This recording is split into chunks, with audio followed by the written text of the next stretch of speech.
Lady Justice, totally beautiful, right? I mean, you know she's blindfolded. Yeah, she's got a blindfold on. And why is that? Why do they give her a blindfold? Well, so she would not treat friends differently from strangers, or rich people better than poor people. Isn't that beautiful? Just be objective and impartial.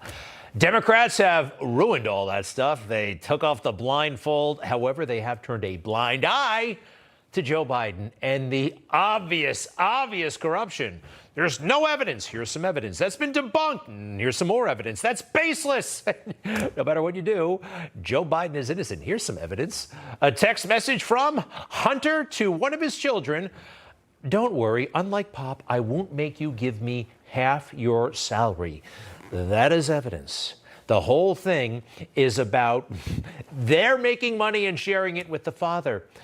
This is evidence. They may not believe it. They may not say that it's definitive, but it's evidence. And so is this. We have some tidbits from the House Oversight Committee. This photograph, you've probably seen it before. Joe Biden in Cafe Milano with Hunter and two guys from Kazakhstan. Yes, Kazakhstan. Just before that meeting, and we have this from Devin Archer, $142,000 wired to the Bidens, Hunter, from Kazakhstan, a Kazakh oligarch, so he could buy a Porsche 911. Right there. That retailed for, in 2015, $142,000. Here's Devin Archer actually saying that out loud to the House Oversight Committee. Why did Rosemont Seneca receive this $142,000 payment from Rakashev, the guy from Kazakhstan? It was for a car. Whose car? Hunter's car. And yes, it was a Porsche. Also, at least two dinners at Cafe Milano, the fancy hotspot in Washington, D.C., with Joe Biden was the mayor of Moscow's wife. Her, for some reason, she sent $3.5 million to the Biden LLC. Why would she do that? We believe, oh, by the way, she took this picture. She's the photographer. Yes, the wife of Moscow, all happy together. This is very suspicious, but they're not in trouble. But Donald Trump is, again, for these messages. They're trying to get him in trouble for his Truth Social posts.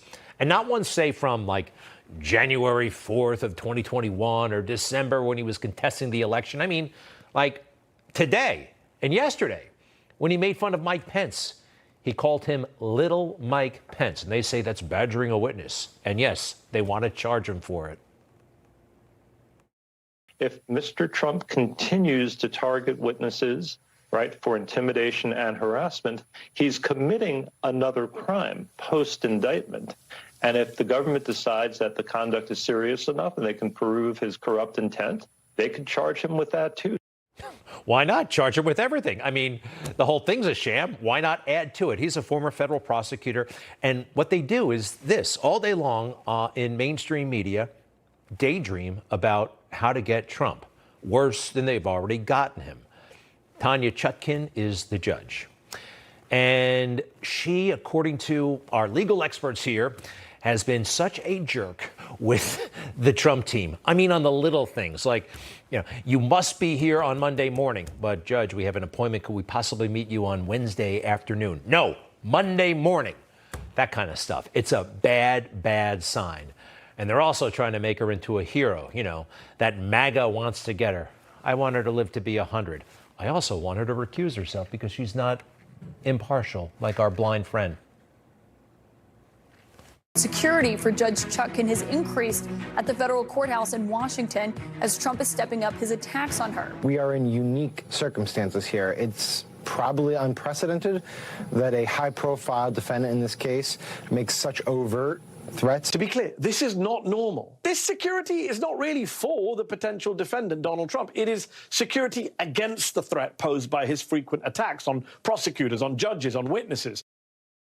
Calling somebody little or calling somebody biased or pointing out that the judge worked at Hunter Biden's law firm at the same time Hunter Biden worked there, that's not hate speech. That's constitutionally protected speech. What they're trying to do is besmirch MAGA. They're trying to make this about us. Yeah, we can't be trusted. We're a bunch of deplorables, and We're going to hear that and somehow take a cue, right? We're not, but this is what they tell themselves all day long. We know that when the president speaks to his base, they are listening and they will mobilize, and sometimes they will become violent. Donald Trump will continue to make the threats, will continue to make the insults.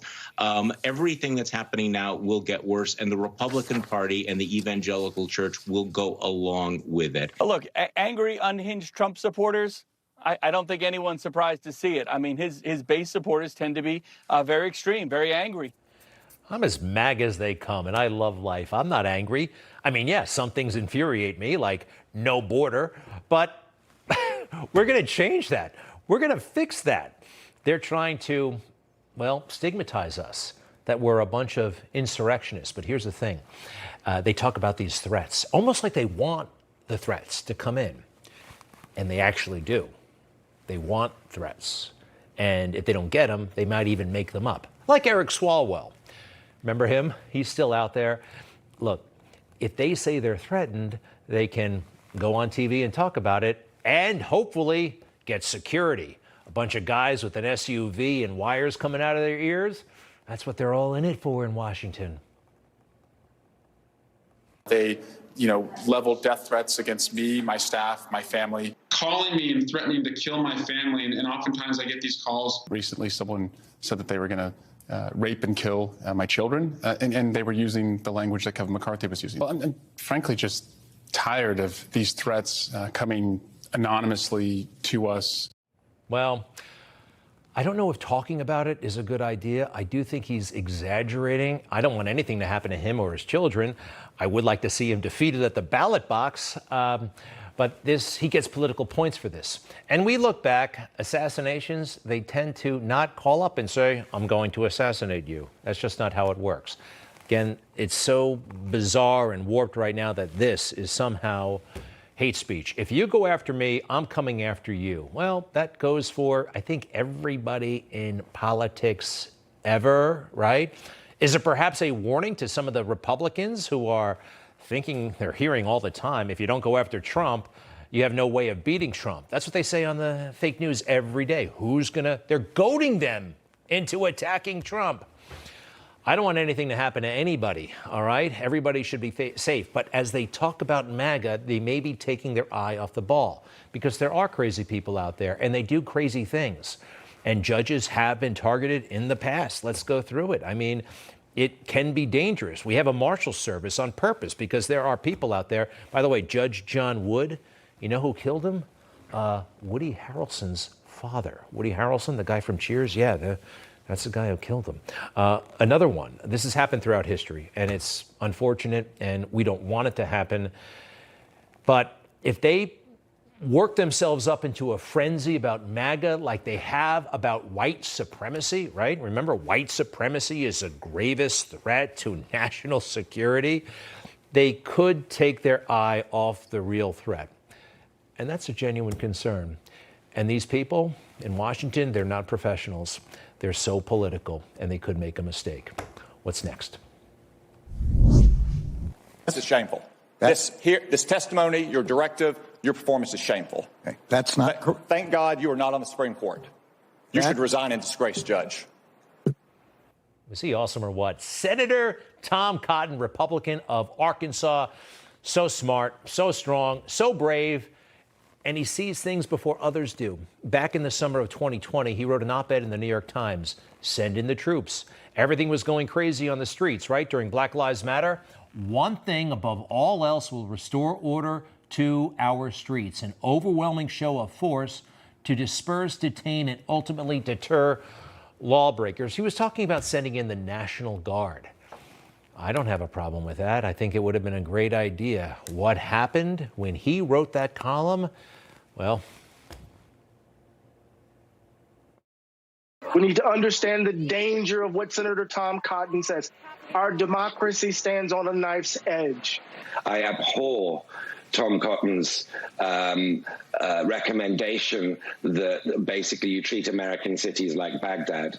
What Tom Cotton is proposing is way out of line with the situation. It totally misunderstands the American political system. He has no excuse for his ignorance.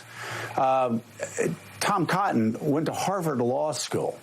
He knows the Constitution of the United States. He has no excuse to engage in this dangerous demagoguery. So this ludicrous overreaction to a very reasonable suggestion in an essay in the newspaper, which you're allowed to do, right?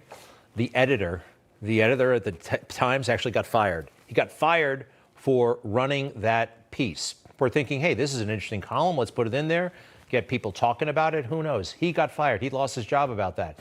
And you heard the reaction, putting National Guard troops on the streets. That's why it was unthinkable on January 6th. President Trump made available 10,000 Guard troops. No, we can't have that.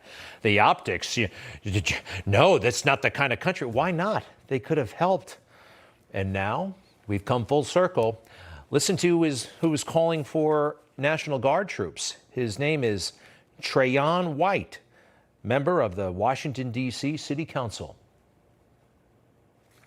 There's a spirit of anarchy and lawlessness rampant through our community. And if you haven't seen it, then you've simply been in the house with your TV off and your ears locked.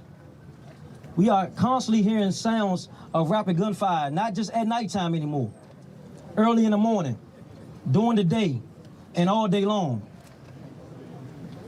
So I have spoken with the DC National Guard. And while I have to have more conversations with the chief of police, which I have today, and the mayor and my colleagues, we have a long way to get there. We just know that police alone is not getting it done. Police alone not getting it done. An augmentation from the military. No outrage, nor should there be. It's a reasonable suggestion in a city that is out of control. Take a look. Crime is up 25% compared to this time last year in Washington, D.C. and in cities all across the country. What a shame. So unnecessary.